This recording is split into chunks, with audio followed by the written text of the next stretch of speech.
The world is in a situation where the economy is moving slowly out of the global financial crisis and the ensuing recession. Continuing reforms to enhance competitiveness is really crucial in order to sustain the recovery and the growth momentum. In that context, the Global Competitiveness Report is measuring those factors and institutions and policies that drive productivity in order to ensure solid and healthy growth. And we measure productivity by taking into account what we call the 12 pillars of competitiveness: institutions, infrastructure, the macroeconomic environment, and health and primary education.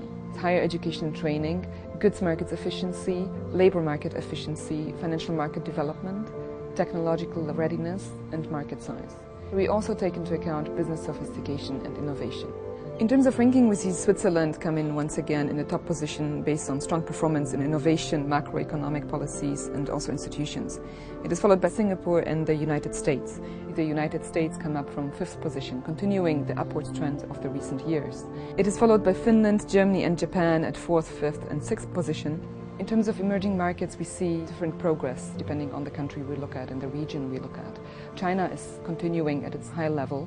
We see also Indonesia and Malaysia moving up by a few places. At the same time, we see that countries such as Brazil, South Africa, or India are dropping in the ranking this year.